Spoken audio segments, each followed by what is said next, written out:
Vamos lá, Daniel, capítulo 2, minhas anotações para vocês de ontem, mas o capítulo 2 aqui estava grudadinho no 1, então já tenho aqui, já tinha as anotações aí do capítulo 2.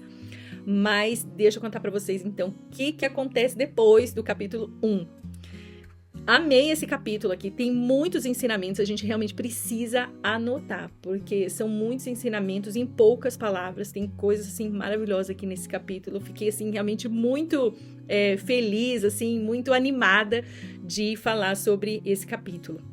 Bom, Daniel já estava ali então na Babilônia, vivendo aquela rotina nova, quando de repente o rei vai dormir uma noite e muda tudo. Ele tem um sonho, fica extremamente perturbado, sabe aquela situação que tira sua paz, aquele frio na barriga que você nem sabe explicar? Esse sonho gerou ali um conjunto de emoções, ansiedade, inquietação, algo que não fazia sentido para o rei. Ele então manda chamar os sábios, né, do reino e fala, olha, vocês vão me falar o que eu sonhei e por que eu sonhei, quero saber a interpretação. Isso é algo impossível, né, humanamente, por causa do nosso limite. E eles chegam à conclusão, eles mesmos dizem, olha, ninguém pode fazer isso. E aqui fica claro que tem certas coisas e situações nas nossas vidas que ninguém vai conseguir resolver para você. Ou seja, a crise aqui foi real, tamanha, que o rei se irritou e decretou morte, incluindo Daniel.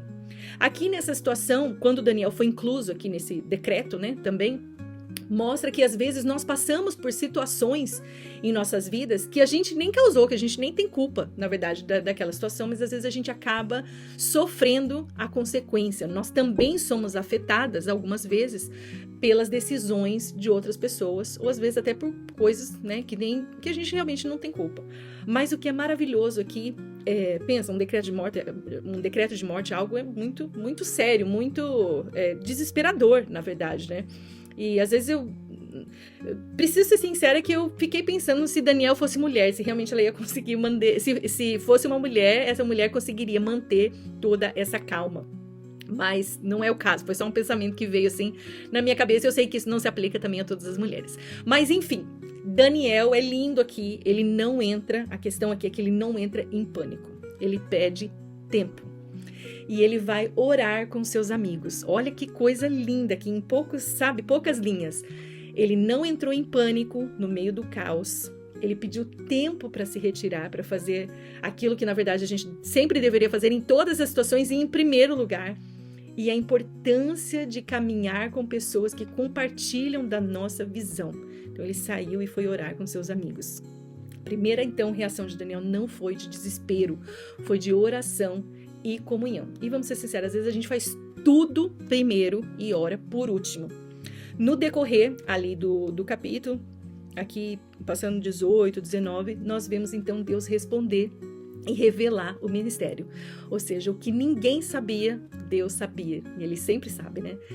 E antes de Daniel falar, ele agradece. Daniel, ele não saiu correndo para contar.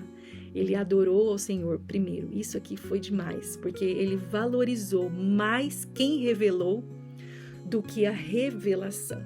Isso aqui falou muito comigo, porque às vezes nós recebemos bênçãos e Deus faz algumas coisas nas nossas vidas e às vezes aquilo acaba virando até um motivo de idolatria. A gente valoriza muito mais a bênção do que aquele que fez, do que aquele que é. Então, isso falou muito assim comigo, espero que possa falar no seu coração também, de sempre nos lembrarmos, então, de não ficarmos desesperadas no caos, de tirarmos um tempo para orarmos, de termos pessoas certas para caminhar conosco, que vai dividir a nossa dor, as nossas alegrias, que compartilham da nossa visão, mas de lembrar também de valorizar mais o Senhor do que aquilo que acontece nas nossas vidas, ou as bênçãos que a gente recebe. Continuando no capítulo, a gente pode ver, né, muita humildade aqui, na verdade, em ação. Porque Daniel, ele vai até o rei e ele deixa claro, não sou eu, é Deus. Quantas vezes, né, isso fez eu, na verdade, parar para pensar. Quantas vezes nós não pegamos ou recebemos a glória que não é nossa? Porque às vezes a gente aprende algumas coisas ou a gente fica boa, né, se desenvolve de alguma maneira nas nossas vidas, aprendemos algum hobby ou a nossa profissão e às vezes a gente começa a achar que aquilo vem de nós, que aquilo somos sabe, é da nossa natureza humana. E mal sabemos que, na verdade, de nós não vem nada bom. Realmente é tudo de Deus e para Deus. Quando Deus faz, nós não podemos roubar a glória. E isso aqui, Daniel, foi lindo, na verdade, o que ele fez. E mais pra frente, aqui em os versículos entre 31 e 45, nós vemos aqui sobre a revelação, né? Daniel, então, ele vai e ele conta o sonho e interpreta o sonho. E Deus, ele não só responde a Daniel, ele responde assim com exatidão, né? Nem sei se existe a palavra, com precisão, sabe? Ele foi assim muito, deu muitos detalhes nessa resposta, né? Nessa interpretação do sonho. E a gente vê que Deus honra novamente e o rei reconhece e Daniel é exaltado. E percebemos que quando Deus revela, ele também posiciona. Não é algo que eu acredito que nós devemos buscar, né? Exaltação e posicionamento. E nem ficar falando, Deus exalta, Deus não sei o quê. Que tem gente que fala assim, os humildes serão exaltados. Até tira assim, o versículo completamente do contexto. Não devemos ir atrás disso. E isso que é mais lindo, ele não estava realmente atrás disso. Algo acontecia naturalmente pelo posicionamento do coração de Daniel. Ou seja, para fechar aqui, não estender muito, tem coisas que nós não vamos entender. Mas Deus entende, sabe e está presente em tudo. E agora eu quero que você participe comigo. E ontem era para você pegar um papel e fazer algumas anotações. Hoje eu quero que você pegue seu celular e escreva no seu bloco de notas ali no seu celular, porque é algo que você carrega com você em todo lugar. Que você escreva algo que pareça impossível para você hoje. Algo realmente assim que você vê que não tem solução.